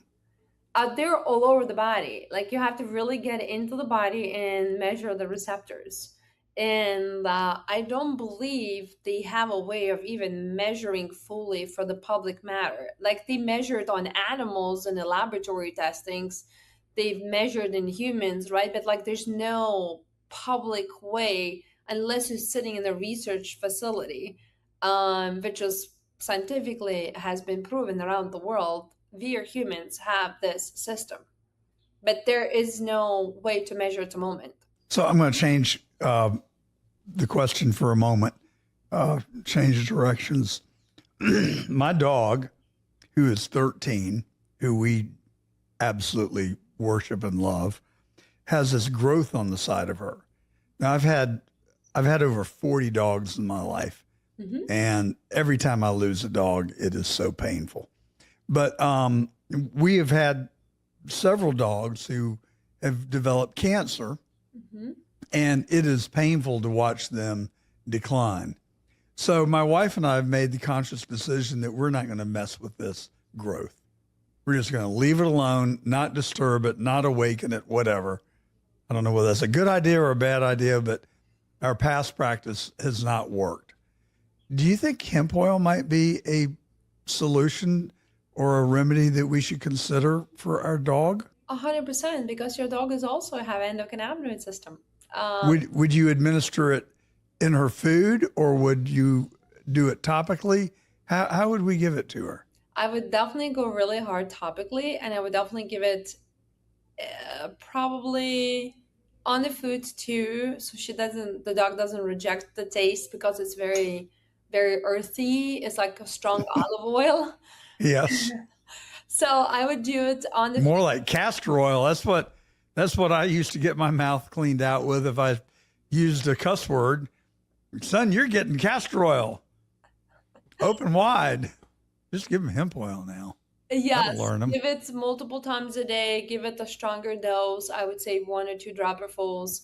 And I personally seen it, dogs being like healed through that endocannabinoid system, just doing this. And these dogs are still alive. And that was like 3-4 years ago. Wow. Also helps to repair your tissue. So let's say we have another story. This woman was calling crying from happiness, of course. Her dogs got attacked by coyotes, and I believe the bigger dog was really kind of destroyed. The muscles, everything was wide open in the body, and the smaller one was gone. The coyotes took the smaller one, and she had nothing to do. Like, she just had nothing to lose. She poured the Nessa's oil in the areas where the dog was like open and the muscles all like teared up, and gave it orally. Within 2 days, all the tissues were like glued back, and the dog was able back again, walking, barking, and returning back to original stage. Of course, still was healing needed to happen, but the dog survived because of the Nessa's oil. So it helps with the tissues. I seen it with cancer, and I seen it where this lady, she has the Amish store here in Chicago. So she told me, Inessa, our German Shepherd was given like days to live, and they told us, go home, find a place for the dog where you're going to bury the dog. So we had nowhere to go. We decided to give like a bunch of Nessa's oil, and that German Shepherd 3 days later was walking like nothing ever happened. But of course, amazing. And still alive. And I hope Sterling likes Nessa's oil, because she's going to get a heavy dose of it. So just to be clear, you would administer it topically while putting just a drop or two in her food. Is that what I heard you say? I would always do consistency. So always do like 2 or 3 times a day orally, and I would do 2 or 3 times a day topically. For something chronic, you gotta go consistent and you gotta go hard. All right, Sterling, here we come. Where does someone learn more about Nessa's hemp extract? And do you have other products besides the extract? Are there other varieties that you sell? Yeah, we have incredible powder that is the reason I developed powder. I'm a not big believer in having a lot of SKUs. I feel like it's just confusing for the public. People still don't have a full benefits. I just feel like it's not really serving the customer, the need of the customer. So the powder that I developed, actually, you really, really want to give it to your dog. What it really does, you know how most like you see like immune boost powders out there, they like have these vitamins, these whatever nutrients in it. Our powder does, I would say, opposite. What it really does actually targets what I call the root of the causes. Why the person is sick in the first place. Oh, there's a liver disorder, or it's a gut issues. And so the powder goes after the root of the causes, instead empowering immune system and just immune system fights the cause every day and never wins the battle. You see what I'm saying? Because it's so overwhelming. So the powder comes in and starts removing it within 6 months of use, why you got sick in the first place. So that powder targets a lot. Somebody has something really chronic, if they have a healthy diet, I would say do the powder twice a day and you're gonna see your life being changed. And the reason I developed that, because I would say, why we keep empowering the immune system? Then the person is stuck to use the powder of immune system like for the rest of their life, which is good for the business, but is not good for the customer, because the customer needs to be spending money every single month for the rest of their life, right? Because if you get off the powder, that means immune system is gonna go down, and then the problem, which is root of the cause, is still there. So I said, no, I want to develop the product that actually removes the root of the cause, so immune system always stays there. So doesn't have to fight with anything in the body. So the powder is amazing. It's really meant for somebody who's low budget, chronically ill, and make sure you use it twice a day. I know it does not taste like flowers, but I promise you, it's really life-changing if you're going to be consistent, and if you're going to watch your diet, and if you're going to drink your water, you're going to start purging stuff in the toilet, you're going to become healthier, it's just going to be a beautiful detox process. So where do we learn more about it? Do you have a website that people can go to and presumably order their product there? Absolutely. Nessa's Hemp, not NASA, but Nessa's Hemp, Nesas.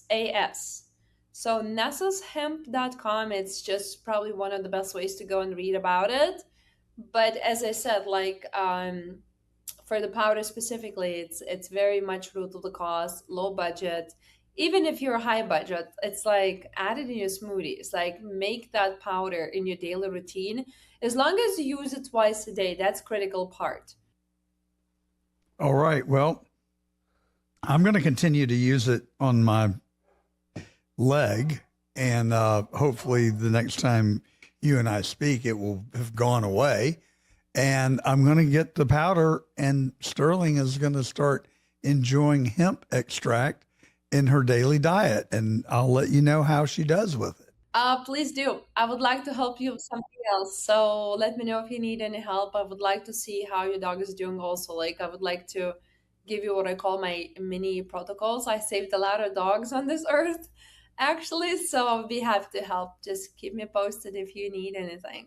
100%. So Nessa, thanks for coming on The Truth. It's nessashemp.com. Go there, learn more about it, and maybe spend a little money while you're there and check it out. Thank you, Nessa. Have a great rest of your day. Thank you so much for having me here today. Our pleasure.